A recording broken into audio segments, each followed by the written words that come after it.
The first cold snap of December always makes Columbus feel small. The sky hangs low, the wind smells like exhaust and wet pavement, and every storefront suddenly has glitter in the windows, like the city is, trying to convince you that everything is warm and safe. That afternoon, I walked out of the hospital where I work on the admin side, my badge still swinging against my coat, and I could already feel the holiday pressure building in my chest. Not the fun kind, the kind that tightens your shoulders before anything even happens. My car was parked at the far edge of the lot, where the lights flicker like they are tired too. I remember the sound of my shoes on the frozen asphalt, the way my breath puffed out and disappeared, and how my fingers fumbled with my keys because they were numb. I had promised myself I would keep this season simple. I would shop a little, sleep a little, and maybe, for once, I would not spend the whole month bracing for someone else's expectations. My phone rang when I was halfway to my car. The screen lit up with Dad. Just Dad. No heart emoji, no cute contact photo. Just 3 letters that somehow carried the weight of my entire childhood. I stopped walking. I did not even think about it. My body just froze the way it always did when he called. Like I was still a little girl waiting to find out if I was about to be praised or corrected. I stared at the name on the screen for a second too long. Then I answered, because that is what I always did. His voice came through sharp and clear, like he was already mid-conversation. He did not ask how my day was. He did not ask if I was driving, if I had a minute, if I was tired. He went straight to business. Lena, Christmas is at my place this year. 30 relatives are coming. I need you to cook, clean, and serve all day. Everything has to be perfect. There was a pause, just long enough for him to breathe, as if he had handed me a grocery list and expected me to start reading it back. In that moment, I felt something inside me do a small, quiet snap. Not a dramatic break, not a movie moment where a woman storms off into the snow. It was more like a thread that had been pulled tight for years, finally giving up. I thought about the years I had spent trying to make holidays run smoothly for him, trying to make him look good, trying to make everyone comfortable while I swallowed my own exhaustion like it was normal. If you are listening right now, I have to ask you something. What are you doing while you listen to this story? For me, I was standing in a freezing parking lot after work, keys in my hand, staring at my car like it might save me, while my dad calmly assigned me another holiday I never agreed to. He kept talking, as if my silence was consent. He wanted it upscale. Those were his words. Upscale. Not simple. Not cozy. Not a potluck where everyone brings something and laughs about it. Upscale. Like a magazine spread. Like he thought the right centerpiece could cover up the cracks in our family. Make sure there's good food, he said. Not the cheap stuff. People are traveling. They expect something nice. I could hear the faint sound of a television in the background on his end, like he was lounging while he scheduled my labor. I could picture him in his recliner, shoulders relaxed, remote in his hand, already imagining compliments rolling in. He did not say thank you. He did not say please. He did not say, can you help me? He said, I need you to do this. My throat felt tight. Part of me wanted to argue. I had so many words ready, stacked up like boxes in a closet. I work full-time. I'm tired. I can't take days off just to prepare for your party. Why are you inviting 30 people without asking me? Why do you always assume I will do it? But I knew how that conversation would go. Dad would get quiet in that way he does, the way that signals you are about to be labeled difficult. He would say I was making a big deal out of nothing. He would say, family helps family. He would say, Mom would be disappointed in me. Mom. Even 7 years after she died, he still used her like a lever. I swallowed my words. I felt my jaw tighten, my fingers curling around my keys so hard they dug into my palm. Then like it belonged to someone braver than me. Of course, Dad. He made a satisfied sound, like that settled it. Good. I'll see you this weekend. We'll go over the menu. He hung up first. I did not move for a few seconds. The wind pushed against my coat. Somewhere across the lot, a cart corral rattled like a loose cage. I stared at my phone, then at the dark windshield of my car, and I had, no, we will not go over the menu. Not this year. I got into my car and sat there with my hands on the steering wheel, not turning the key. My mind started replaying the last few Christmas. There was the year Dad insisted on prime rib and a dessert table like we were, hosting a wedding. He did not pay for any of it. I did. I remember standing in the checkout line at the grocery store with a cart full of food, watching the total climb higher and higher, and telling myself it was fine because it was family. There was the year he decided we needed specialty cheeses and imported crackers because his cousin from out of state was coming. I watched him carry on about how a good host does not cut corners, then watched him walk away while I pulled out my card. And then there was the wine incident. I can still see it like it is happening right now. We were in a liquor store, and Dad was in a great mood that day, joking with the cashier like he owned the place. He saw a display of bottles behind glass, the kind with tiny spotlights shining on them. He pointed like a kid spotting a toy. Those. We're getting those. I laughed, because I thought he was kidding. Then I looked at the price tag and my stomach dropped. $800 each. He picked 3. I remember leaning close to him and whispering, "Dad, that is $2,400. He did not even blink. He said, "It's Christmas. People will appreciate it. You'll handle it." And I did. I handled it. I handled the bill, the cooking, the cleaning, the planning, the decorations, the serving, the smiling. I handled it so well that no one ever thought to ask who was handling it. That is the part that eats at you. If you have ever been the person who always steps in, when you do it quietly, people start believing it happens by magic. Like food appears because a holiday exists. Like the house stays clean because it is supposed to. Like the person doing the work does not get tired, does not get resentful, does not have their own life. By the time I drove home, the sky was already getting dark. Columbus traffic crawled past glowing wreaths and inflatable snowmen, and I felt like I was watching everyone else live in a holiday movie while I was stuck in the behind-the-scenes footage, hauling props and cleaning up messes. I live alone in a small apartment on the north side. Nothing fancy, just me, a couch that has seen better days, and a kitchen. When I walked in, I kicked off my shoes and stood there for a moment, listening to the quiet. The quiet was what I had been craving. Not another gathering. Not another performance. I set my keys on the counter and stared at the corner of my closet where my old suitcase sat. It was not glamorous. It had scuff marks and a broken zipper pull that I had fixed with a key ring, but seeing it made my heart beat slow, like my body recognized the shape of escape before my mind fully caught up. I just opened my closet, pulled the suitcase out, and set it on my bed. The motion felt automatic, like my hands had been waiting years for permission. Then my phone buzzed again. A text from Dad. "Don't forget, 30 people. We need to impress them." Impress them. The word made my jaw clench. David acted like the goal of Christmas was to earn approval from relatives we barely saw. Like their compliments were worth more than my time, my money, my dignity.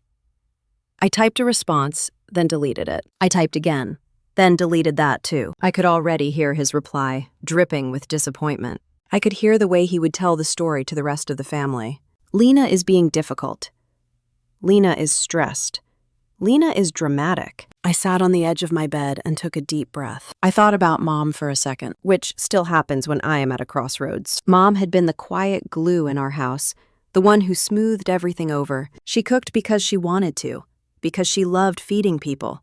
But she also carried a sadness I did not understand as a kid. Now I wonder how much of her love got turned into obligation, and how often she swallowed her own needs, the way I had been swallowing mine. I told myself I was not going to disappear inside my family. Not anymore. My phone buzzed again. Another message, this time from my Aunt Nora. "Your dad says you're doing the cooking." "Thank you. You always make it special." I stared at that text until my eyes stung. Thank you, but it was not really thanks. It was a relief. It was a handoff. It was a polite way of saying, "Great, you'll carry it so we don't have to." My friend Rachel called a few minutes later. She has known me since college, and she can read me like a weather report. I did not even say hello the normal way. I just said, "Dad called." Rachel sighed. "Oh no. What now?" I told her, and I heard my own voice, as if it belonged to someone else, listing out the same old story. 30 relatives, upscale, all day. Perfect. Rachel was quiet for a beat. Then she said, "Lena, are you actually going to do it?" I opened my mouth to say yes. The word was right there, trained into me. But then I looked at the suitcase on my bed, and I heard myself say something else. I don't think I can. I don't think I will.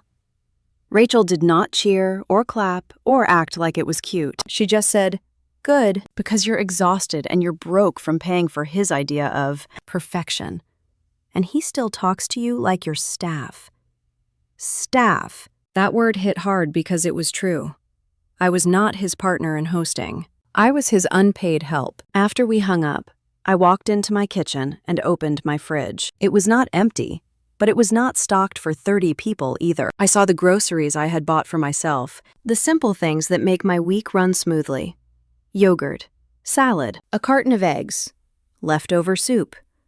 A normal life. I leaned against the counter and tried to picture the next week if I stayed on this path. I would be at the store every night after work, throwing money at ingredients Dad demanded. I would spend my weekend cleaning his house, scrubbing baseboards, polishing glass, making sure no one could accuse him of living like a regular human. I would cook for hours while relatives sat in the living room and talked over the sound of my work. I would serve plates, refill drinks, wipe counters, and smile until my cheeks hurt. And then I would drive home after it was over, exhausted, maybe a little sick, with my bank account lighter and my heart heavier. I walked back into my bedroom and ran my hand over the suitcase. My mind kept trying to scare me into compliance. He'll be angry. Your family will talk. They'll say you ruined Christmas. But another thought rose up, calm and firm. If Christmas collapses because one person refuses to be a maid, then it was never a family celebration. It was a setup. I sat down and started making a list in my head. Not a grocery list, but a boundary list. What was mine? What was not mine? What I had been paying for? What I had been providing? What I had been giving away like it did not matter? I did not decide everything at that moment. I did not know exactly how it would play out. Who would side with Dad? Who would pretend not to notice? Who would suddenly remember I was a person? But I knew one thing with absolute certainty. I was not going to stand in that kitchen this year, pretending I was fine, pretending my money and my time were infinite.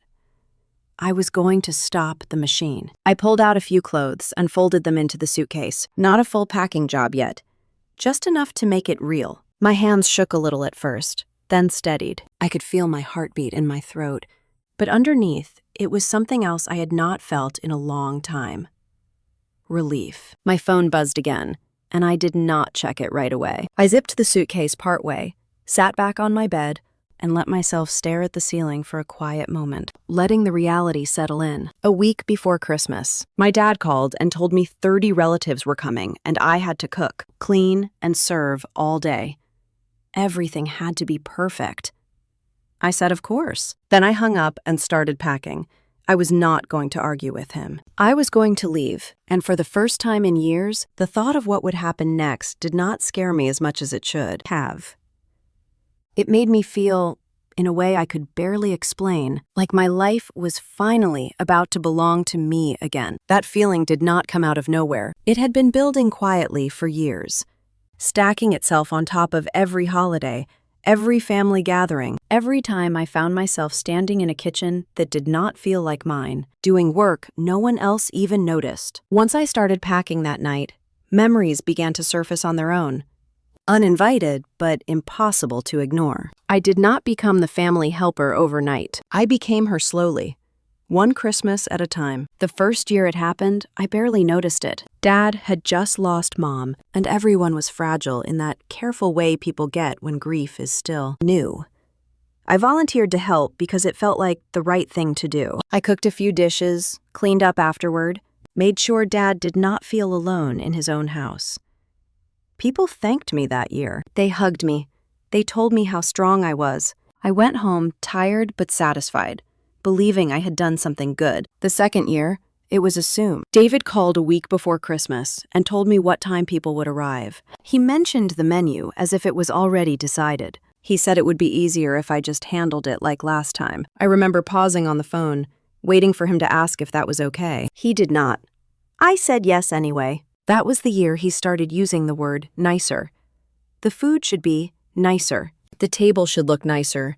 We want things to feel special. Special, I learned, meant more expensive, more work, more pressure. It never meant shared responsibility. By the third year, my role had fully hardened into place. I was not a daughter helping out. I was the one who made the Christmas function. People showed up and immediately asked me where to put their coats, where the drinks were, what time dinner would be ready.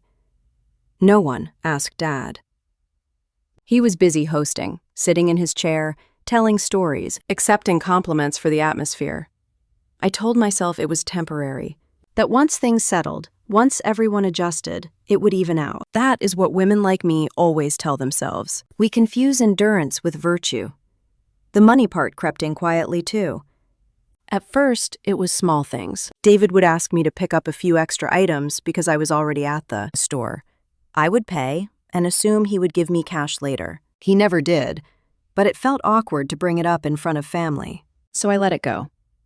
Then the lists got longer. He wanted shrimp cocktails one year because someone from out of state liked seafood. He wanted a fancy dessert spread another year because he had seen something online. He would hand me suggestions like favors, not commands, but they always came with an expectation. If I hesitated, he would remind me that Christmas only comes once a year. I was not rich.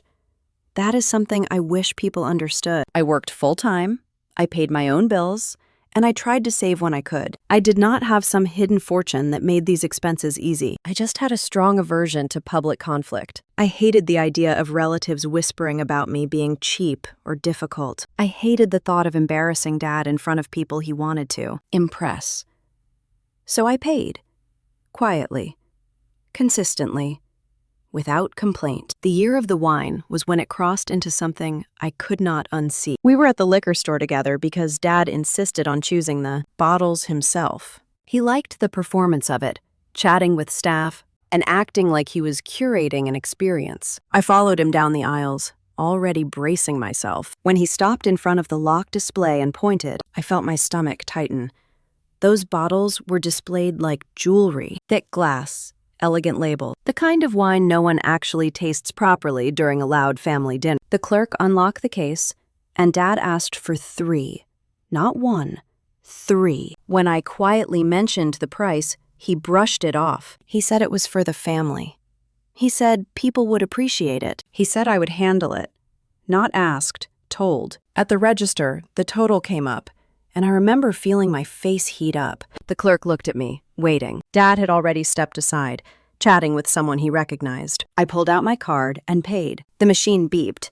And just like that, almost $2,500 left my account. No one thanked me for that wine. They praised Dad for his taste. After that, it became normal for him to decide and for me to fund it. He would suggest upgrades casually. Better meat, better sides, better drinks. He never said he would pay. He never said he would not. He just assumed I would take care of it, the same way he assumed I would take care of the cooking and cleaning. What made it worse was how invisible it all was. People complimented the meal and looked at Dad. They praised the atmosphere and thanked him for hosting. If anyone acknowledged me, it was usually with a comment about how organized I was, or how I always liked to stay busy. As if this was my hobby, not my obligation. I did not correct them. I smiled. I kept moving. I told myself it did not matter who got credit. But it did matter. It mattered more than I wanted to admit. I remember one January morning, a few weeks after Christmas, sitting at my small kitchen table with my laptop open. Snow was falling outside, slow and steady, and the apartment was quiet. I was reviewing my credit card statement, the way I always did, trying to plan for the year ahead. Line after line was labeled grocery store, specialty market, liquor store. The total at the bottom made my chest feel tight. Thousands of dollars spent on family dinners. No reimbursement, no discussion, no acknowledgement. I stared at the screen and felt something close to panic rise up. Not because I could not pay my bills, but because I realized how easily this had become normal, how little space I had left to say no without causing a scene. That was when I understood the real reason I kept paying. It was not generosity. It was avoidance. I was buying peace, or at least the illusion of it. I was paying to keep things smooth, to keep Dad proud, to keep relatives comfortable. And everyone else benefited from my silence. I tried once to bring it up. Not directly. I mentioned casually that the holidays had gotten expensive. Dad waved it off. He said we should not nickel and dime families. He said if I was struggling, I should just say so, like that was the problem. Not the expectation, not the assumption, just my inability to keep up. I dropped it. I always dropped it. As the years went on, my role solidified even further. People started telling me their preferences. Someone liked gluten-free desserts. Someone else did not eat red meat. They told me, not Dad, because they knew I was the one who made it happen. I noticed something else, too. Dad never asked anyone else to help financially. Not my aunt, not my cousins, not even the relatives who flew in and stayed for days. The cost flowed in one direction, toward me, and no one questioned it because I did not. By the time this Christmas rolled around, I was not just expected to cook and clean. I was expected to bankroll the entire performance. Standing in my apartment that night, suitcase open, those memories played through me like a quiet reckoning. I realized that the exhaustion I felt was not just physical. It was financial, emotional, moral. I was tired of being the solution to a problem I did not create. Tired of being praised for my helpfulness while being drained behind the scenes. Tired of pretending that my money was somehow less real than everyone else's. Comfort. I sat on the edge of my bed and thought about the coming week. If I stayed, I would spend thousands again. Not because Dad asked me directly, but because he would decide and I would comply. I would resent him quietly, resent myself loudly, and then start the cycle all over again next year. If I left, the illusion would crack. The thought scared me. It also clarified everything. I finally named it for myself that night. I was not just being used for my labor. I was being used for my money. And as long as I stayed silent, it would never change. I closed the suitcase and leaned back, letting that truth settle. It was uncomfortable, but it was honest. And for the first time in years, I did not push it away. That realization followed me as I turned off the lights and got into bed, staring at the ceiling in the dark. The house Dad loved to show off. The meals he took credit for. The wine he boasted about. None of it existed without my quiet payments. And I knew, with a certainty that made my heart pound, that if I did not stop now, I never would. I fell asleep that night with my phone face down on the nightstand. Unanswered messages waiting. And a new understanding taking shape inside me. I had spent years convincing myself that I was just being helpful. Now I saw it clearly. I was not only being used for my time, I was being used for my money too. Once that truth settled in, I could no longer pretend I did not understand why I had said, of course, to Dad on the phone. It was not because I agreed with him. It was not because I had the time or the energy or the extra cash. It was because saying no had always felt more dangerous than saying yes. I lay in bed that night, staring at the ceiling, listening to the soft hum of the heater kicking on and off. Every time it clicked, my mind jumped, like I was bracing for another demand. I kept replaying that phone call in my head. The way Dad did not ask, the way he announced, the way my own voice came out calm and agreeable, betraying everything I was actually feeling. I asked myself why I did that. Why, after everything I knew, after every credit card statement and quiet resentment, I still defaulted to compliance? The answer was not flattering, but it was honest. I was afraid of how I would be seen. In our family, generosity was treated like a moral requirement. If you questioned it, you were selfish. If you asked about money, you were cheap. David had drilled that into me without ever saying it outright. Anytime I tried to talk about budgets or limits, he shut it down with a familiar line. He said I was making it about money when it was about family. He said the family should not keep score. What he never acknowledged was that someone was always keeping score. It was just me. I remembered the first time I ever asked him about costs. It was a few years back, after Christmas, when I was feeling especially stretched. I had worked overtime leading up to the holidays, then spent my days off cooking and cleaning at his house. I was tired, and the exhaustion made me braver than usual. I told him the holidays had gotten expensive. I said it carefully, like I was testing thin ice. He laughed, not cruelly, but dismissively. He told me not to be cheap. He said it was family. The conversation ended there. Not because the issue was resolved, but because I backed down. I always backed down. Dad had a way of making you feel small for questioning him, even when he did it gently. He did not yell. He did not threaten. He just framed things in a way that made you doubt yourself. If you pushed back, you felt like you were failing some unspoken test of loyalty. I knew that if I refused to fund this Christmas, the story would spread quickly. Lena would become the daughter who abandoned her dad during the holidays, the one who made things awkward, the one who cared more about money than family. No one would mention the fact that Dad invited 30 people without asking who would pay. No one would mention that he expected an upscale event without contributing financially. They would just see the absence and assume it meant I did not care. That fear had kept me compliant for years. I got up out of bed and walked into the living room, where my laptop sat closed on the coffee table. The apartment was quiet. The kind of quiet that lets your thoughts grow louder. I opened the laptop and logged into my email, then into my bank account. I did not do it to punish myself. I did it because I needed to see it clearly. Page after page showed the same pattern. December spikes, grocery stores, specialty shops, liquor stores, charge that aligned perfectly with every holiday I had helped host. I scrolled slowly, feeling my chest tighten with each familiar name. I did not add up the total at first.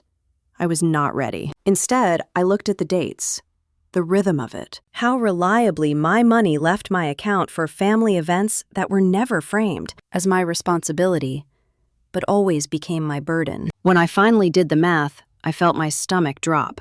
Over the years, I had spent tens of thousands of dollars making Dad look like a generous host. Money I could have saved, money I could have used to travel, to rest, to build a cushion for myself, money I had handed over quietly, thinking it was the price of peace. I leaned back on the couch and covered my face with my hands. For a moment, I felt something close to shame. Not because I had been generous, but because I had let myself be taken for granted for so long. I thought about how often Dad talked about family values, about doing the right thing. He believed those things, I think, or at least he believed them in a way that never required him to sacrifice anything himself. His values always seemed to cost me more than they cost him. That night, I also thought about Mom. She had handled money differently. She kept lists. She paid attention. She knew exactly what things cost, even when she chose to spend. I remembered her once telling me quietly that love did not mean ignoring reality. At the time, I did not understand what she meant. I understand now. The truth was, I said, of course, because I had been trained to believe that my discomfort mattered less than everyone else's comfort, that my financial stress was a personal failure, not the result of unreasonable expectations, that keeping the peace was worth any price, as long as no one raised their voice. But lying there, staring at the glow of my laptop screen, I realized something had shifted. I could no longer pretend I did not know the cost. I could no longer tell myself it was just this once, just one more holiday, just until things changed. Things would not change unless I did. My phone buzzed on the coffee table, pulling me out of my thoughts. A message from Dad. He was asking if I could stop by over the weekend to start planning. I stared at the notification without opening it. For the first time, I did not feel a rush of guilt. I felt clarity. If I went, I would pay. If I stayed, I would spend. Not just money, but energy and dignity. I would once again fund an experience that made me feel invisible. I closed the laptop and stood up, pacing the length of my living room. Each step felt deliberate, like I was walking through a decision instead of around it. I thought about my savings account, modest but hard-earned. I thought about the way my shoulders always ached by the end of December. I thought about the way I felt every January, promising myself I would do things differently next year. Next year has arrived. The decision to leave was not impulsive. It was not revenge. It was self-preservation. I was choosing to protect myself financially in a way I never had before. I went back into my bedroom and opened the suitcase fully this time. I folded clothes carefully, not in a rush, but with intention. Each item felt like a small reclaiming of control. I was not running away from my family. I was stepping away from a system that only worked because I kept paying into it. As I packed, I imagined the alternative. Me standing at Dad's counter, card in hand, while he discussed upgrades. Me nodding along, telling myself it was fine. The image made my chest tighten. I zipped the suitcase closed and sat on the bed, resting my hands on top of it. The fear was still there. I was not pretending otherwise. I knew there would be fallout, questions, accusations, silence from some people, and anger from others. But beneath that fear was something steadier. Resolve. I understood now why I had said that, of course. It had been a reflex built from years of conditioning. But understanding that reflex meant I could finally choose differently. I picked up my phone and turned it face down on the nightstand. I did not respond to Dad. Not yet. I needed the quiet. I needed the space to commit to this choice without being talked out of it. As I lay back down, suitcase packed and waited, I felt a strange mix of grief and relief. Grief for the version of myself who thought endurance was the same as love. Benefit that I was finally drawing a line that protected not just my time, but my future. Leaving was no longer about making a point. It was about refusing to finance my own disrespect. That realization settled over me like a blanket, heavy but grounding. And as I closed my eyes, I knew that when morning came, I would not unpass. I would follow through. Morning came quietly, without drama. The sky outside my apartment window was pale and flat, the kind of winter light that makes everything feel honest. I showered, dressed, and moved through my routine like I was preparing for a normal workday.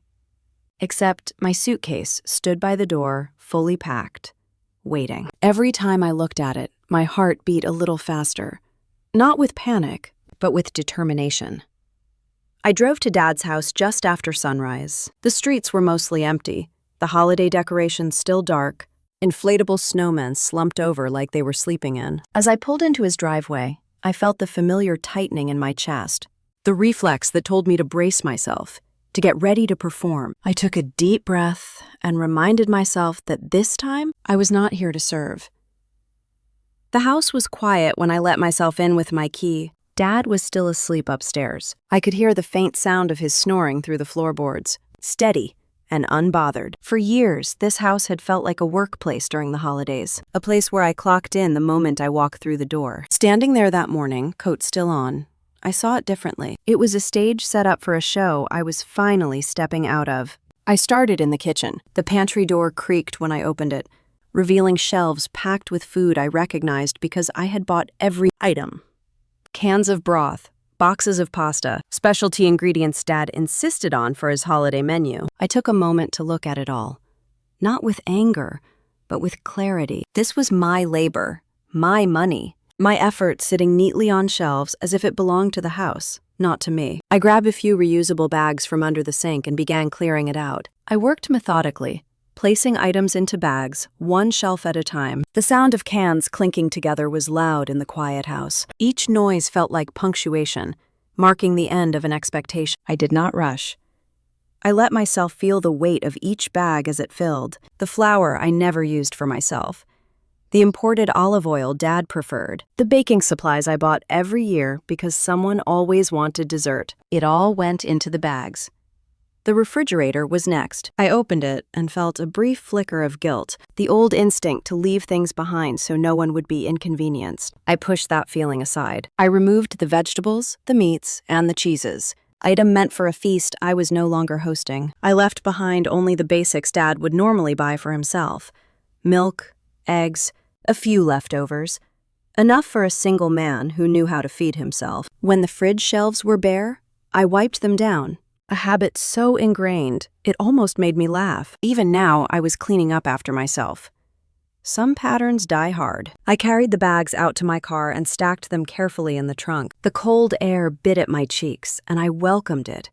It made me feel awake. Back inside, I moved to the living room. The Christmas decorations were already partially out, boxes stacked near the corner, waiting for me to set them up. I had bought most of them over the years, one piece at a time. The table runners, the candles, the ornaments Dad liked to show off. I gathered them up and carried them to the spare bedroom, the one Dad rarely used. I placed everything inside, then closed the door and locked it. The click of the lock was louder than I expected. Final. Next was the cleaning service. I stepped into the den. where the sunlight was just beginning to filter through the curtains, and pulled out my phone. The cleaning company number was saved under my contacts. I had hired them years ago, back when Dad complained that the house felt like too much for him to manage. I paid them twice a month. David took credit for how nice everything always looked. I called and canceled. The woman on the line sounded apologetic, like she thought something was wrong. I told her calmly that the service would no longer be needed. My voice did not shake. When I hung up, I felt a strange lightness, like setting down a bag I had been carrying without realizing how heavy it was. I walked through the house one last time, checking rooms the way I always did before a holiday. This time, I was not looking for dust or clutter. I was making sure I had not left behind anything of mine. A cookbook here, a serving platter there. Little things that had accumulated over years of unpaid service. In the kitchen, I took a piece of paper from the drawer and sat at the table. My hands hovered over the page for a moment. I did not want to write something dramatic. I did not want to explain myself or argue my case. I had spent enough years explaining. I wrote a short note, clear and simple. I said I had decided to leave early for my trip. I said I would not be cooking, cleaning, or serving. I said the house was in his hands. I wished him a perfect Christmas. I did not mention money. I did not list grievances. I did not justify my choice. The emptiness of the pantry and the silence of the house would say everything that needed to be said. I folded the note once and placed it on the kitchen counter, right where Dad would see it when he came downstairs. Beside it, I left my spare key. I stood there for a long moment, listening to the house breathe, the hum of the refrigerator, the faint tick of the clock on the wall. Upstairs, Dad shifted in his sleep, unaware that the ground beneath his holiday plans had already moved. I picked up my coat and my bag, then walked out the front door, pulling it closed behind me. The sound of it shutting felt definitive, like the end of a sentence. As I loaded the last bag into my car, I took one final look at the house. It had been my childhood home, then my obligation, then my quiet burden. That morning it felt different. Neutral. Just a building. Not a place that owned my time or my wallet anymore. I got into the driver's seat and started the engine. The heater blasted warm air, fogging up the windshield for a second before clearing. I backed out of the driveway slowly, half expecting the front door to open, for Dad to call out my name. Nothing happened. The road ahead was empty, stretching out in front of me. And for the first time in years, I did not feel like I was leaving something unfinished behind. I was leaving without an invoice, without a receipt, without a list of things I still owed. As the house disappeared in my rearview mirror, a quiet satisfaction settled over me. Not joy exactly, but relief. The kind that comes when you finally stop paying for a role you never applied for. I drove on, letting the distance grow, knowing that what I had done could not be undone, and strangely grateful for that. The first message from Dad came less than an hour later. I was on the highway heading north, the radio low, my hands steady on the wheel. My phone buzzed against the passenger seat, and I knew it was him before I looked. I did not answer. I did not even pick it up. I kept my eyes on the road and focused on the feeling in my chest, that strange mix of fear and calm that comes right after you finally do, something you have been putting off for years. When I stopped for gas, I checked my phone. Several missed calls. A string of messages stacked one on top of the other. The first ones were sharp, short, accusatory. He asked where I was. He said this was ridiculous. He said I was being dramatic. He reminded me that my family was counting on me. I read them slowly, noticing how familiar the tone was. This was the voice I had heard every time I stepped out of line. Not cruel, exactly, but disappointed in a way that always landed like a judgment. I did not respond. As the hours passed, the messages changed. The edge softened. The anger gave way to something else. Confusion, maybe. Or the dawning realization that the machine was not going to run without me. Later that afternoon, another message came through. This one was longer. He asked what he was supposed to do. He said people were coming. He said things were already in motion. What he did not ask was how much I had spent. He did not ask what it had cost me over the years. He did not ask if I was tired. The question was not about money. It was about logistics, about inconvenience. I stared at the screen while standing in line at the gas station, the smell of fuel thick in the air. People moved around me, laughing, talking, living their lives. I felt like I was watching the world through glass. What am I supposed to do? I almost laughed, not because it was funny, but because it was revealing. For years, I had asked myself that same question, quietly, while scrubbing pans or swiping my card at the store. What am I supposed to do? How do I make this work without upsetting anyone? How do I carry this without complaining? Now the question belonged to him. I did not answer. That night, I checked into a modest hotel a few hours away. Nothing fancy. Clean, quiet. The kind of place where no one expects you to perform. I sat on the edge of the bed and kicked off my shoes, feeling the ache in my feet catch up to me. It was the first time all day I allowed myself to stop moving. My phone buzzed again. This time it was not Dad. It was my Aunt Nora. She started gently. She always did. She asked where I was. She said Dad was upset. She said people were worried. I could almost hear her voice, low and careful, like she was trying not to spook me. Then she said something that made my stomach tighten. She told me Dad had already bought expensive wine. I closed my eyes and leaned back against the headboard. Of course he had. Of course, even after I left, even after the pantry was empty and the decorations locked away, he kept doing what he always did. He made decisions without a plan and assumed someone else would absorb the cost. She suggested I come back, just to smooth things over, just to help him out. She said it would not be the same without me. I listened. I let her talk. I did not interrupt. Inside, something settled into place. Dad had not learned anything yet. He was still operating under the same assumption. That I would cave, that I would return, embarrassed, ready to fix things. That my leaving was a tantrum, not a boundary. I told my aunt calmly that I was not coming back. I said it once, clearly, without explanation. There was a pause on the line, the kind that fills with unspoken disappointment. She sighed and said she understood, though I could tell she did not. She said Dad was not good with this kind of thing. She said he needed help. I thanked her for calling and ended the conversation. I sat there in the quiet hotel room, my phone resting face down on the nightstand, and let the silence stretch. It felt different from the silence I was used to. This one did not feel like avoidance. It felt like space. Later that evening, another message from Dad came through. The tone had shifted again. Less angry, more unsettled. He asked if I could at least talk. He said he did not know where anything was. He asked what people would think. What people would think. That question followed me into the night. I lay on the unfamiliar bed, staring at the ceiling, listening to the faint sounds of other guests through the walls. Someone laughed down the hall. A door closed. Life continued. I thought about all the times I had done things for the sake of appearances, all the energy I had spent managing perceptions, making sure no one noticed the strain behind the scenes. I realized how deeply that instinct was rooted in me, and how uncomfortable it felt to resist it. But I also realized something else. For the first time, the consequences were not landing on me. They were landing where they belonged. The next morning, I woke up early. My body still on its old schedule. Sunlight filtered through the thin curtains, and for a moment, I forgot where I was. Then I remembered, and my chest tightened, then loosened again. I checked my phone. More messages. Da asked again what he was supposed to do. He said he did not sleep well. He said this was not like me.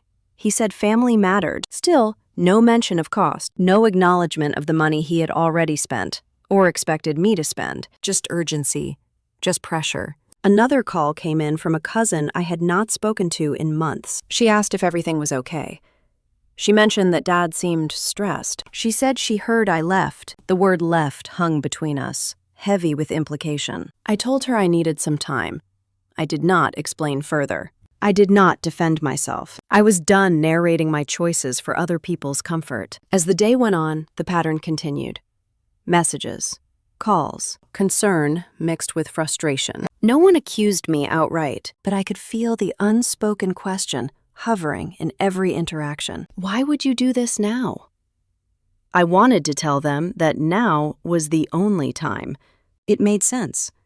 That waiting until after Christmas would just reset the cycle. That doing it quietly had gotten me nowhere. That leaving was not abandonment, but self-respect. I told none of them that. In the afternoon, I went for a long walk. The air was cold and sharp, and my breath came out in white clouds. I let my phone sit in my pocket, unanswered. Each step felt like a small act of defiance against the version of myself that always rushed back to fix things. I thought about Dad alone in his house, pacing, opening cabinets, realizing how much he did not know how to do. I did not feel satisfaction exactly. I felt clarity. This was not punishment, it was exposure.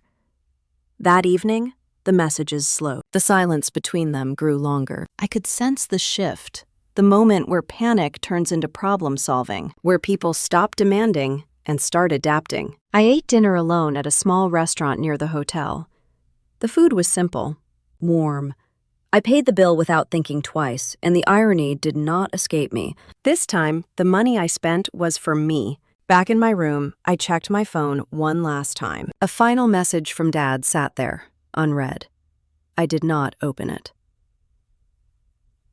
I did not need to. I placed the phone on the nightstand and turned off the light. The room went dark, quiet, still. For the first time since I left, I felt the full weight of my choice settle in. I was not going back. Whatever happened next, whatever stories were told, whatever discomfort unfolded in that house, I would not be there to smooth it over.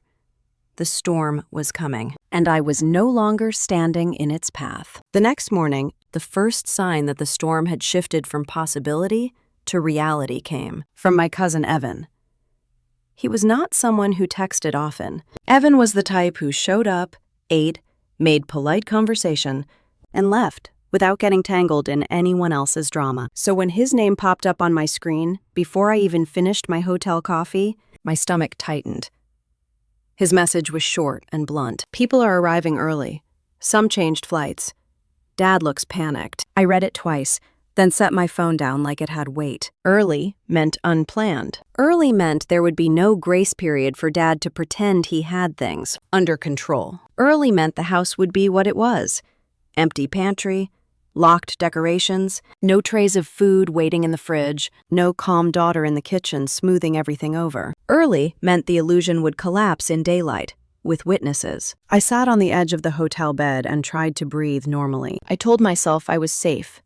I was not in danger. This was not life or death. But my body had been trained to react to family crises like an alarm. My chest felt tight. My hands felt restless. A part of me wanted to jump up, throw on my coat, and rush back like I always did. Instead, I forced myself to stay still. I picked up my phone and typed back to Evan. "Are you there now?" He replied quickly. "Just pulled up. There are cars everywhere." I could picture it. David's driveway packed. People stepping out with suitcases and garment bags. The kind of arrival energy that fills a house with expectation. I could hear the imagined sounds. Car doors slamming, voices calling out greetings, shoes stomping snow off boots. The warmth of reunion, the easy assumption that someone inside had been preparing for them. Someone. They keep asking where you are. I closed my eyes. I had known this would happen. I had planned for it. But knowing something intellectually and hearing it described in real time are two different things. My throat tightened with a mix of fear and something else, something steadier.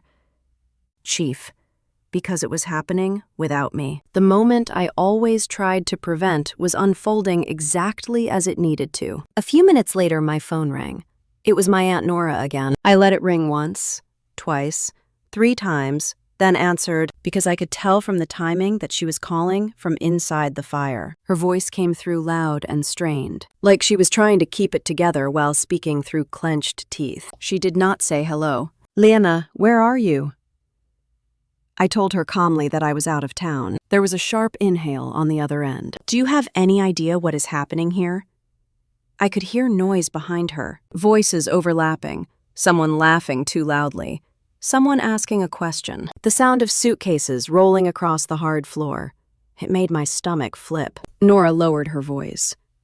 "People are here. They got in early. They are walking in, and there is nothing. No food, no tree, not anything. Your dad is upstairs changing his shirt, like that is going to fix it." I pictured Dad doing exactly that, fussing over the wrong details, like if he looked crisp enough, reality would cooperate. Nora continued, and her tone shifted from panic to frustration. He keeps saying you are overreacting, that you stormed off. He says you got sensitive about the holiday planning. Overreacting. Sensitive. Stormed off. The old story. The easy story. The story that made him the reasonable one and me the unstable one. I felt heat rise behind my eyes, but my voice stayed steady. Did he tell them he invited 30 people without asking me? Nora paused. She did not answer directly, which was its own answer. He says you love hosting, she said finally. He says you always take charge. He says he did not think it would be a problem. Of course he did. For years, Dad had been narrating my labor as a personality, like my willingness was a trait, not a decision. I could hear someone call Nora's name in the background, then a muffled response. She came back to me, voice tight. Cynthia is here. She just walked in and looked around like she could not believe it. Cynthia, my aunt by marriage, technically. She worked as an HR consultant, the kind of woman who could sit in a conference room with executives twice her size and make them squirm with one calm question. Cynthia did not get loud. She did not do theatrics. She did accountability. Just hearing her name made my pulse jump. Nora whispered, "She is asking questions." I asked, "What kind of questions?" Nora hesitated, then said, "The kind that makes your dad stutter." Before I could respond, Nora suddenly lowered her voice even more. "Lena, please, just come back. Even for a few hours. We can fix this. People are hungry. They're confused. This is turning into a whole thing. A whole thing." That phrase used to terrify me. It meant conflict. It meant raised voices. It meant people taking sides. It meant gossip that lasted for years. This time, it meant the truth. I swallowed and said, "I am not coming back." Nora went quiet. In the silence, I could hear someone in the background asking where the appetizers were. Someone else asked about dinner plans. The sound of a refrigerator door opening and closing, a cupboard slamming. Then Nora spoke again, softer now. "He is embarrassed." I said, "He should be." That was the first time I had ever said something like that out loud. I expected my voice to tremble, but it did not. It came out calm, like a fact. Nora exhaled, like she had been holding her breath. "I have to go," she said. "I just needed to know if you were actually coming." I told her no, again, gently, and ended the call. I sat there staring at the wall for a moment, my coffee cooling on the little hotel table. My hands shook slightly. Not from guilt, but from the adrenaline of finally refusing to rescue everyone. My phone buzzed with a new text, this time from Evan. "David is trying to act normal. He keeps offering people water, like that counts as hosting." I almost smiled, despite myself. Then another message came through. "He says you are being dramatic, that you will cool off and show up later." There it was, the assumption. Even now, even in the middle of the mess, he still believed my boundary was temporary. He still believed my no was a mood, not a decision. I took a slow breath and reminded myself of the pantry shelves I had cleared, the lock clicking on the spare bedroom door, the cleaning service cancellation. Those were not dramatic gestures. They were practical. They were final. A little later, I got a message from someone else, my cousin Marlene, who only reached out when she needed something. Her text was loaded with faux concern. "Are you okay? Dad says you got upset over nothing." Over nothing. I stared at that phrase until my jaw tightened. I did not respond. Then, unexpectedly, Cynthia called me. I hesitated. Cynthia and I were not close, but she was sharp, and I did not want to be on the wrong end of her conclusions. Still, something in me wanted to hear her voice. I wanted to know what she saw when she walked into the scene I had stepped away from. I answered. Cynthia did not waste time. "Lena, are you safe?" "Yes," I said.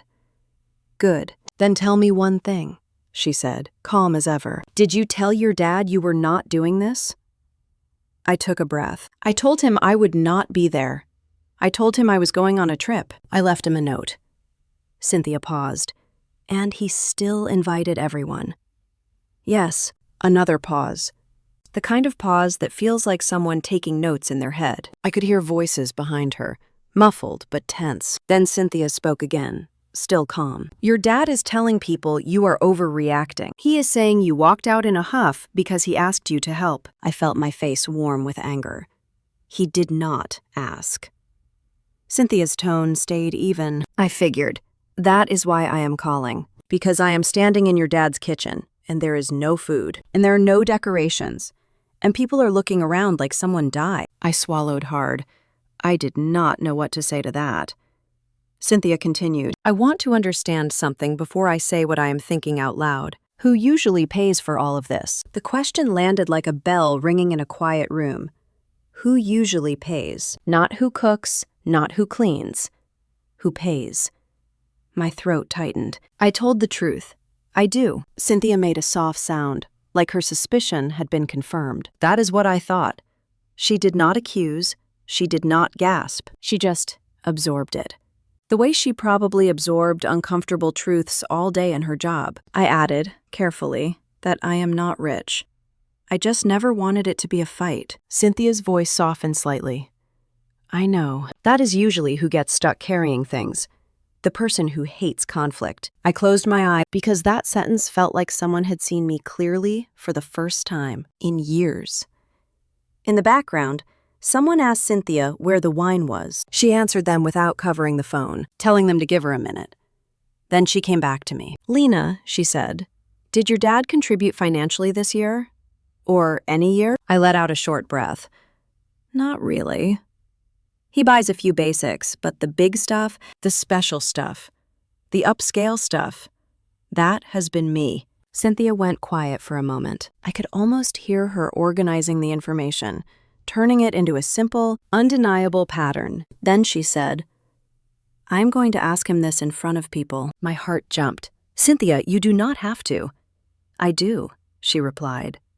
Because he is making you the problem, and I am not going to let him rewrite reality just because it is uncomfortable. The words hit me hard. Not because they were dramatic, but because they were true. For years, Dad had been rewriting reality, taking my effort and making it seem like it belonged to him, taking my money and making it seem like it did not exist, taking my eyes and pretending it was enthusiasm. Cynthia continued, still steady. I am not telling you to come back. I am telling you to stay where you are. Let this play out. Let the people who benefited from your silence sit in discomfort for once. I felt my eyes sting, and I blinked quickly. Thank you, I said, and my voice cracked slightly. Cynthia did not make a big deal of it. She simply said, you should not have had to do this alone for so long. Then she hung up. I sat there in the hotel room, my phone in my hand, feeling like the air had changed. Something important had happened, and it had nothing to do with food or decorations. For the first time, someone had named the money part out loud. Someone had asked the question I had been too polite, too fearful, too trained to ask. Who usually pays for all of this? Back at Dad's house, that question would not stay private. It would spread across the room, changing the way people looked at the tables, the empty counters, the lack of effort. It would shift blame away from my absence and toward the expectations that created the absence in the first place. My phone buzzed again. A text from Evan. Cynthia just asked him about money. He looked like he swallowed a rock. I stared at the message, my heart pounding. Then another message. People got quiet. Like, really quiet. I set my phone down slowly and looked out the window. The parking lot outside the hotel was ordinary. A few cars, a woman walking a dog. Nothing dramatic. Yet in my mind, I could see Dad's living room. The relatives gathered, the air changing. For the first time, money was not something I carried in silence. It was on the table, right next to the missing dinner, right next to the empty pantry, right next to the truth no one could unsee. I did not hear what happened next directly. I was not in the room. But over the next few hours, my phone became a quiet window into what unfolded, message by message, voice by voice, as the family I had spent years holding together finally stopped pretending. The first update came from Evan again. Short sentences, clipped. Like he was typing while standing in a corner, watching something uncomfortable but important. Cynthia didn't let it go. Then, a few minutes later, she asked him straight out who paid for past holidays. I sat on the edge of the hotel bed, my hands folded in my lap, staring at the carpet like it might move if I looked long enough. My heart was pounding, not with fear this time, but with something closer to awe. This was actually happening. The question I had swallowed year after year was being spoken out loud, in front of everyone. Another message came through, this one longer. Nora spoke up. I could picture Nora clearly. She was not confrontational by nature. She liked harmony. She liked smooth edges. For her to speak meant the ground had shifted enough that silence felt worse than conflict. Later that evening, Nora called me. Her voice sounded tired, like she had aged a few years in one afternoon. She did not start with pleasantries. "Lena," she said. This turned into something I did not expect. I asked her what happened. She took a breath. Cynthia asked who paid. "Your dad tried to dodge it." He said things like, "We all pitch in, and it works out." And then she asked again, more directly. I closed my eyes, and Nora hesitated. "And I said your name." My chest tightened. "I said that you didn't just cook and clean. You paid. Over and over. I said I had seen you swipe your card. I said I had never once seen your dad reimburse you." Hearing that made something crack open inside me, not because it hurt, but because it felt like release, like a weight finally being set down. Nora continued. "After that, other people started talking. Remember the Christmas with the seafood spread? Someone remembered the year with the fancy desserts. Another person mentioned the wine that was always bragged about. I could hear it now in my mind. The room replaying old scenes with new eyes. Moment that had once felt festive, now being re-examined as transactions. Effort. Cost. Sacrifice, Nora said. Someone asked why you always looked exhausted at the end of the night. Someone else said they thought you just liked being busy. I laughed quietly at that, a sound with no humor in it. Busy. That word had been used to erase my labor for years. Then Nora told me about the moment that changed everything. Cynthia said something that made the room go completely still. I leaned forward. What did she say? She said, "Generosity isn't an obligation." The words landed heavy, even through the phone. Generosity is not an obligation. Simple, clear, impossible to argue with, Nora said. After that, no one really knew what to say. It was like everyone realized at the same time that they had been benefiting from something they never acknowledged. I imagined Dad sitting there, surrounded by people he wanted to impress, suddenly stripped of the narrative that had always protected him.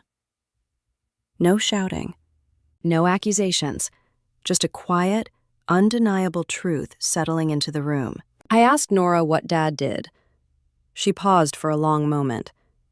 He didn't say much. He didn't deny it. He just went quiet. That told me everything. David was not someone who stayed quiet when he believed he was right. His silence was not humility, but exposure. There was nothing he could say without making it worse. No way to explain away years of assumption and entitlement once the money was named. Nora sighed. He looked small, Lena. I don't mean weak, I mean cornered. Like the story he always told himself stopped working. I felt a strange ache in my chest. Not triumph, not pity exactly, something more complicated. Dad was still my dad. I did not want him humiliated. I just wanted him to stop talking to me, Nora went on. Someone said maybe we should have been helping more. Someone else asked why everything always fell on you. It got uncomfortable. Good, I thought. It should have been uncomfortable years ago. Later that night, another call came in, this time from my cousin Marlene. Her tone was very different from before, less polished, less defensive. She said, "I never realized you were paying for all of that. I thought Dad was handling it. I'm sorry." I thanked her, not because the apology fixed anything, but because it mattered that it was said. Then Evan texted again. Dad went upstairs. He said he needed air. I pictured him standing alone in his bedroom, the noise of the house muffled below, finally confronted with the reality that the comfort he enjoyed had come at cost to someone else. To me.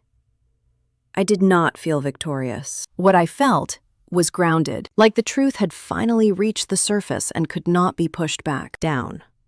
The next message came later, after things had settled into an uneasy quiet. People ordered pizza. I smiled softly at that.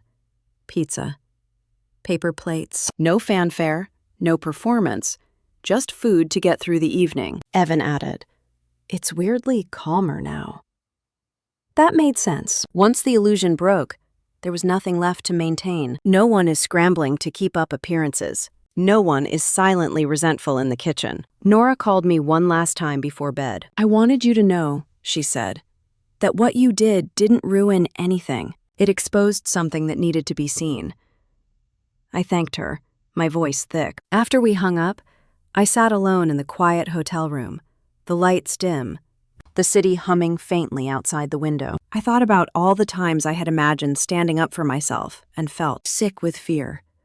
All the ways I believed it would explode into chaos. Instead, it unfolded slowly, awkwardly, honestly. David's authority in that room did not collapse because someone yelled at him. It collapsed because the truth was finally spoken in plain language, without anger, without drama. He had relied on my silence to keep his image intact. Without it, there was nothing left to stand on. I lay back on the bed and stared at the ceiling, feeling the exhaustion catch up to me, but also something else, something like peace. For the first time, the burden was not mine alone. The story had changed, and there was no going back. The next morning, Christmas arrived quietly for me. No alarms, no grocery lists taped to the fridge, no voice calling my name from another room asking where something was. I woke up in the hotel bed wrapped in clean white sheets, the kind that did not smell like burnt food or stress. For a moment, I did not remember where I was, and then I did, and my body relaxed all at once. I made coffee using the little machine by the window and stood there watching the city wake up. Somewhere across town, my family was gathering. Somewhere else, traditions were rearranging themselves without me holding them in place. My phone buzzed on the nightstand. A message from Evan. "Christmas is different." That was all it said. I smiled faintly and took a sip of coffee. Different did not mean ruined. It meant altered. And sometimes altered was better. A little later, another message came in. This time from Nora. "We're eating pizza. Paper plates. Someone forgot napkins, so we're using paper towels." I could picture it perfectly. The long dining table, stripped of its usual drama. No carefully arranged place settings. No centerpieces. No wine bottles lined up like trophies. Just boxes stacked in the middle. Grease soaking through cardboard.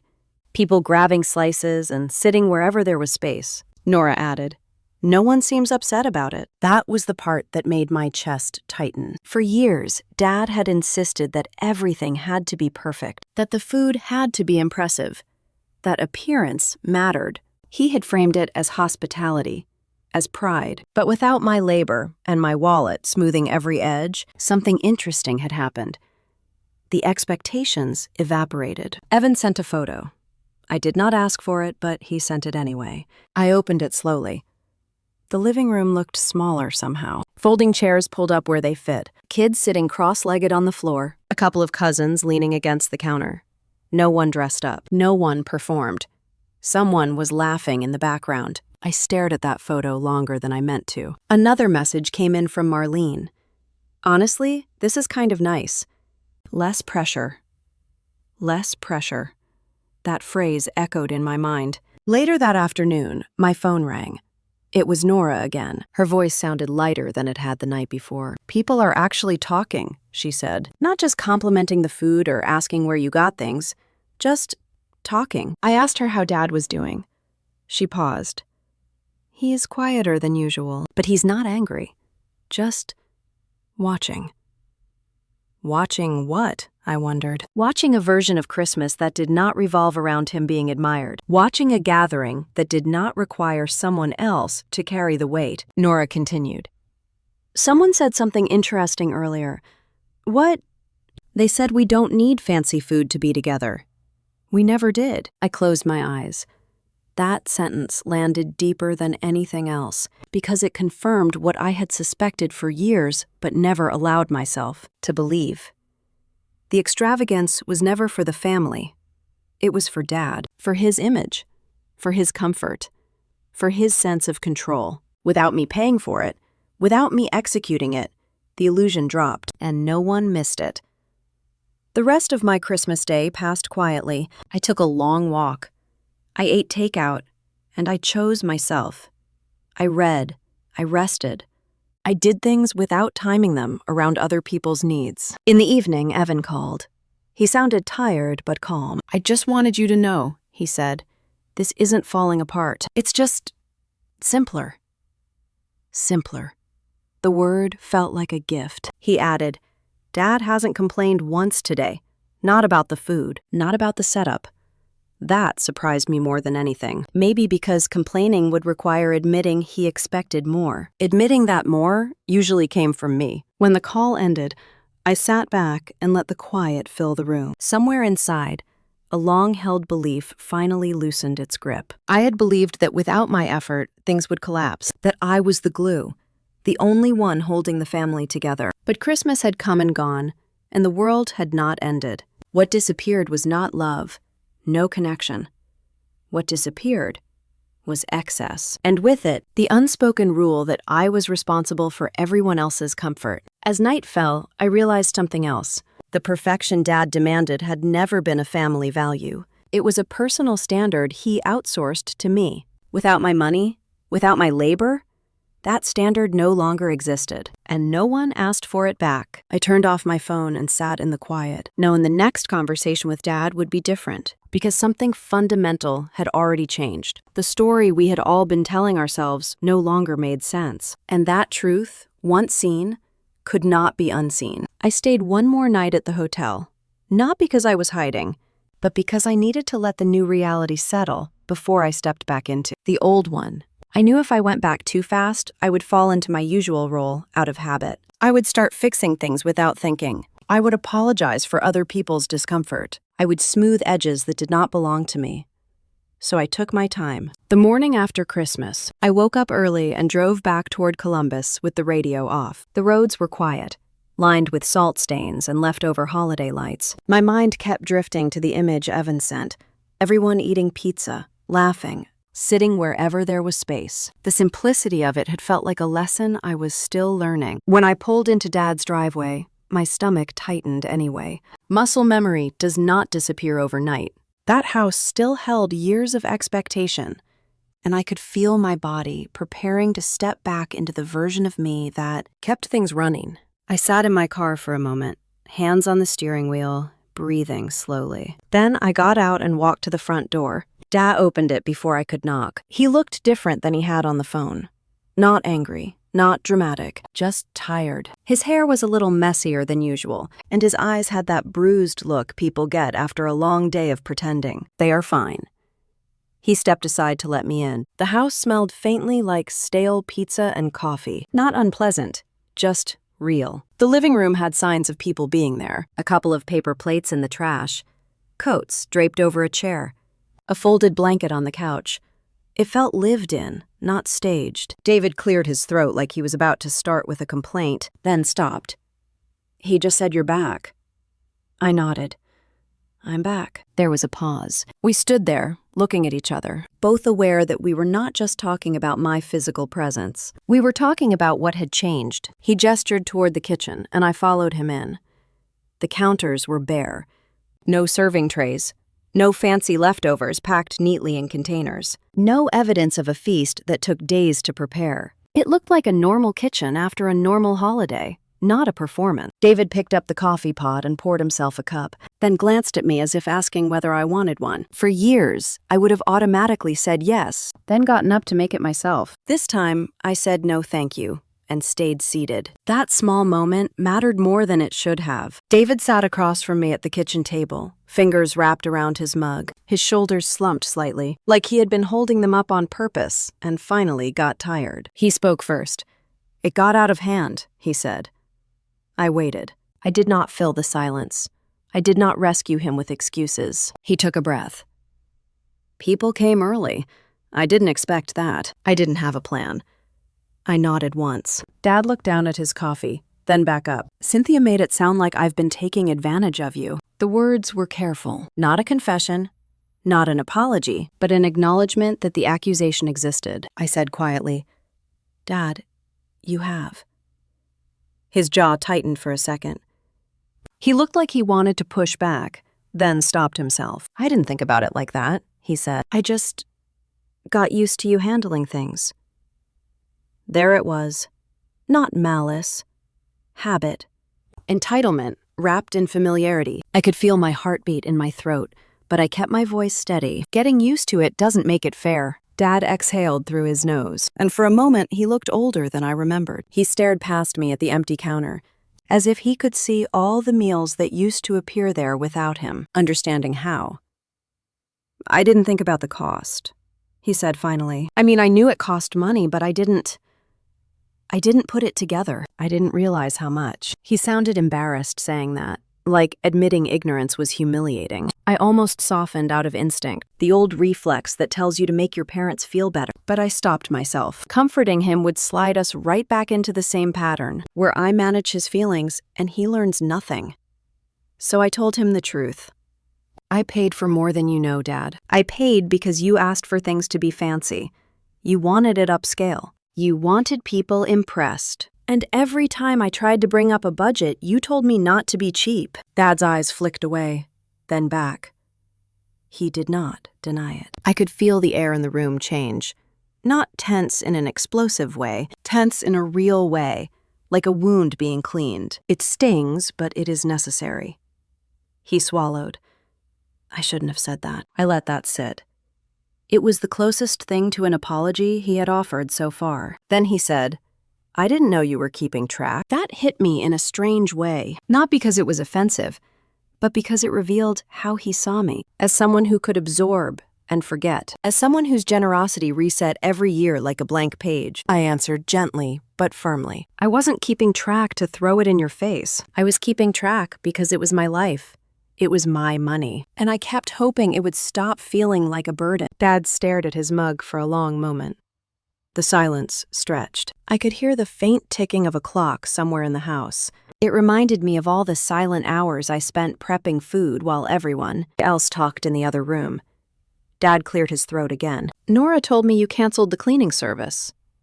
"Yes," I said. He looked up, surprised by my directness, like he expected me to justify it. I didn't. He nodded slowly. "I guess I didn't realize you were paying for that either. I did not say I told you so. I did not say you should have noticed. I simply said, I was paying for a lot of things, Dad." He rubbed his forehead with the heel of his hand, a gesture I remembered from my childhood, usually reserved for moments when he felt overwhelmed. Back then, Mom would step in and smooth things over. Now Mom was gone. And Dad was facing a discomfort he could no longer hand off to someone else. He looked at me, and his voice was quieter. "People asked where you were." I held his gaze. "What did you tell them?" He hesitated. "I told them you were upset, that you overreacted." There was shame in his face as he said it, like he had heard himself through Cynthia's questions and recognized the cruelty of it. I nodded once. "That's what you always do when I say no. You make it about my mood instead of your expectations." David opened his mouth, then closed it. He didn't argue. He just listened, and that alone felt like a shift. I took a breath. "Dad, I need you to hear this. I am not doing that anymore. I am not paying for holidays. I am not funding an upscale Christmas so you can look generous." His eyes widened slightly, not with anger, but surprise, like he had not expected the conversation to be this clear. I continued, keeping my tone calm. "If you want to host, then you host. You plan it. You budget for it. If you want help cooking, you can ask, and I will decide if I can. But I am not the default. And my credit card is not part of the tradition." David blinked a few times. I could see him processing. This was probably the first time I had ever spoken to him like an adult, setting terms instead of a daughter asking permission. He shifted in his chair. "So what, we just stop having Christmas?" I shook my head. "No, we can still have Christmas. But it will be realistic. It will be shared. It will be within a budget that we agree on ahead of time. And if you invite a crowd, You need to be ready to handle what comes with that. David stared at the table. Then he asked, quietly, "What if I can't?" The question surprised me. It wasn't manipulation. It sounded like vulnerability, or at least the closest he could get to it. I answered honestly. Then you invite fewer people, or you do potluck, or you order food, or you don't host. There are options, but the option where you demand perfection and I pay for it is gone. His jaw tightened again, and I braced myself for anger. Instead, he exhaled slowly. Cynthia said something, he admitted. She said I was treating you like staff. He looked at me as if waiting for me to argue with her so he could feel better. I did not. He nodded once, almost to himself. I didn't like hearing that. I kept my voice steady. I didn't like living it. That landed. I could tell it landed because Dad's face changed. Not dramatically, not with tears, but with a quiet recognition that this was not a misunderstanding. It was a pattern. He set his mug down and rubbed his hands together, as if warming them. I don't want you to feel used, he said. I didn't respond right away. I let the sentence hang there, because intent is not the same as impact. Finally, I said, "Then don't use me." Dad swallowed. He glanced toward the pantry door, the place where shelves had been full when I arrived days earlier. The emptiness was a physical reminder he could not argue with. He looked back at me, and his voice was careful. "So if we do something next year, we talk about it first." "Yes," I said. "We talked about it first. And we talk about money first, too, not after." He nodded again, slower this time. In that nod, I felt the shift of control. Not a power grab, not revenge, just balance returning to a relationship that had tilted for too long. David looked tired, but he didn't look defensive anymore. He looked like someone who had run out of shortcuts and finally saw the work behind what he used to take for granted. He cleared his throat. "Are you staying for dinner tonight?" I paused, not because I didn't know what I wanted, but because I wanted to choose it consciously. I said, "I can stay for a little while, but I'm not cooking." David gave a small, reluctant smile, the first sign of something lighter. "We can order something," he said. I nodded. "That works." We sat there for a moment longer, the kitchen quiet, the air still carrying the scent of coffee, and yesterday's ordinary Christmas. It wasn't perfect. It wasn't upscale. It wasn't staged. It was real. That was the word that stayed with me after I left Dad's house that night. Real. Not perfect, not impressive, not staged for approval, just real. And for the first time, I realized that was the surprise Dad would never forget. The weeks after Christmas passed quietly. No dramatic fallout, no shouting phone calls, no guilt-laden messages asking me to fix something. The silence was different this time. It was not heavy. It was respectful. Dad did not ask me to reimburse anything. He did not mention the cost of the pizza, or the paper towels, or the awkwardness of that day. He did not bring up money at all. And that told me more than any apology could have. In January, he called to ask how work was going, not to ask what I was cooking next, not to ask if I could help with something. Just to ask how I was. That conversation alone felt like proof that something had shifted. Spring came and went, birthdays passed, family gatherings happened in smaller, quieter ways. Sometimes Dad hosted, sometimes someone else did. And every time, there was a conversation beforehand. What's the plan? What's the budget? Who's bringing what? Simple questions that somehow had never been asked before. The first time Dad asked me directly how much I wanted to contribute, I almost laughed. Not because it was funny, but because it was so unfamiliar. I told him what I was comfortable with. He said okay, and that was it. No pushing, no comments about being cheap, no expectations layered with obligation. That was the real surprise.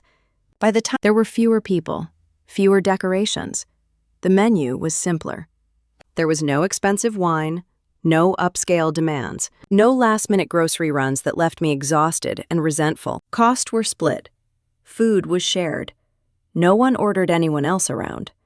Dad cooked one dish himself. I watched him in the kitchen, moving slower than I remembered, reading instructions off his phone, asking questions without embarrassment. I helped when I wanted to.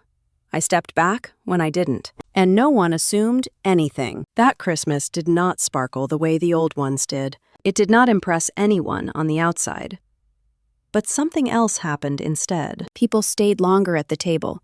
They talked more. They laughed without glancing toward the kitchen. I noticed Dad watching me once. Not with expectation, but with something closer to awareness. Like he was seeing me as a person in the room, not the infrastructure holding it together. Later this feels different. I nodded. It is. He did not argue. That was when I understood the truth that had taken me years to learn. Walking away was not revenge. Silence was not the punishment. I did not make a scene. I did not give ultimatums. I did not demand apologies. I simply removed my money, my labor, and my automatic yes, and everything rearranged itself around that absence. Dad never forgot that Christmas. Not because it fell apart, but because it showed him something he could not unsee. That the luxury he demanded had always been subsidized by my silence. That generosity is not an obligation, and that love does not come with an invoice attached. As for me, I changed too. I stopped measuring my worth by how much I could give. I stopped confusing peacekeeping with love. I learned that financial boundaries are not cold or selfish. They are necessary.